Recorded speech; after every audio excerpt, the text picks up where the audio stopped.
All right, so in this video and the next couple of videos, I'm going to just give you a quick little overview of some basics of using STATA. For some of you, this might be a little, the level might be a little too low. If that's the case, feel free to skip ahead a little bit. Others, this might be a useful review. Some of you may have not really done much at all with STATA. And so this is mainly to try to sort of get you up and running when it comes to working with STATA and some of the syntax that you might need to know. So here's what it looks like when you open up STATA. What you're going to see is a few things. This big space in the middle, that's where your results are going to be. That's where, you know, if we put something in this space, this is our command prompt, this is where we can tell STATA stuff. If I say, STATA, tell me what, like display the answer to this question, it's going to show that answer in the results, right? So it says, here's what you said, what you asked me, and here's the result there, okay? So we got our results, we got our command prompt here, and over here we have the past commands that we've run, and you know, you might have a whole bunch in here. So if we wanted to go back and run another command that we already ran, we can click on that, boom, we get it again. Over here, we might have something that has to do with our data that we've got currently in memory. I actually have some from earlier here, this data set that we'll be playing around with in the next few videos. And so this is going to tell me, you know, what are the variables in the data set that I have currently in memory, the one that STATA is thinking about. STATA can only think about one data set at a time. So it's telling you what it's got there right now.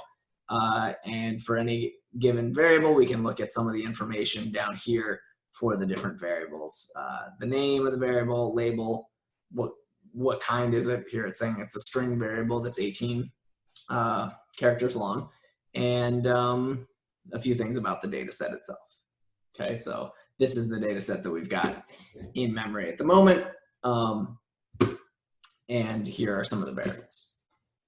All right, so when we're working in STATA, we're not going, unless we're doing just like a real quick, oh, remind me like what is 1 plus 2, or if we want to find a help file or something, we're not really going to be using this command prompt unless we're doing something that's really just a one-off thing. And the reason is because it's really tedious if you need to go back and do some of that stuff again. So for example, if I've got a data set, even if I just want to run one regression, and I need to, you know, create a few variables first. You know, maybe there's 6 or 7 data steps there and then a regression, okay? So if I do that all in the command prompt, then I decide I want to change one little thing, or I want to do that again for, you know, some other construction of the original variable.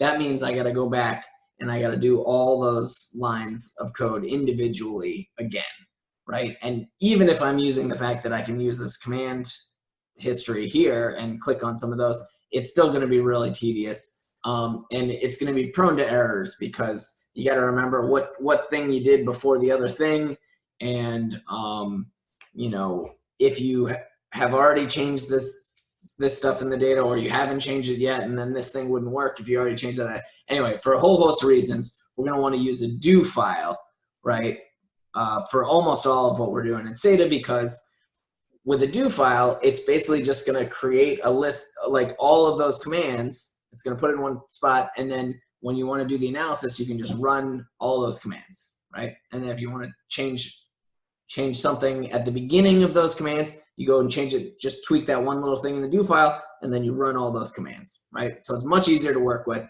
and so we're going to be doing almost all of our stuff with do files. So how do we do that? Well, we go to Window, New Do File Editor, or you can just hit Control-9. Right, so we pop up this guy that's going to be our new do file editor. There's a few things, our new do file, I should say, not new do file editor. So I'm gonna make this a little easier to see. as we go. Let's go to this one. All right, so there's a few basic commands here that you're gonna wanna often use to kind of set up the do file, and the first thing is to tell Stata what folder we're working in, right? So I'm gonna pick this folder on my computer. It's gonna look different on yours. This is telling Stata, you know, if I don't give you a specific path for a file, you're gonna go ahead and assume that it's in this folder, okay? And we'll also want to typically clear the data out, okay? So this is just saying whatever you've got from before, whatever you were doing, Stata, you know, clear that out of your head. We're gonna do something new, okay? And so when you're using do files, you can run things a few different ways, right? I can execute the whole thing, right? That'll run both of these commands here. You know, we got our CD and then our call directory, I think is what it stands for, and then clear. Or so we can use that button, or we can just pick a specific line, right? And it'll just run, if we highlight a line, it'll run just that command or a few of those commands if there's a bunch of commands, right? And as a little shortcut, what I like to do is just Control D, right? Because then you don't have to like fiddle with the mouse quite so much. Okay, so that's setting things up. You're also going to need to pick a data set that you're going to use. Usually we'd use the use command. But in this case, we're going to use one that's slightly different, which is sysuse, which is just so when you're using a data set that is like one of these toy data sets that's already set up in Stata, you can use this. But most of the time, if you're just picking up a regular data set that you downloaded or something, it's gonna look like this. Okay, but in this case, we're doing something a little bit different. So we're gonna use this data set. What's this data set look like? We can look over here at this magnifying glass. We got a bunch of makes and models of cars. We got the prices, miles per gallon, et cetera, et cetera. Things in red are text. Stata thinks of them as text. Things in black are numbers. Stata thinks of them as numbers. Things in blue, those are Stata's like giving us some text to look at it. These are just the labels for this data, but really you can see what the data actually is up here. This is the value for that observation. So domestic is 0 and foreign is 1 here, as you can see.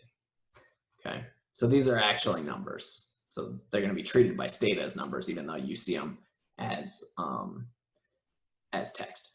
The other thing to point out, Stata's got these dots, right? Those dots are missing. Like that is a missing observation. That's Stata saying this is a missing observation. Okay, so there's our data. Again, we see the variables and some information about the variables over here.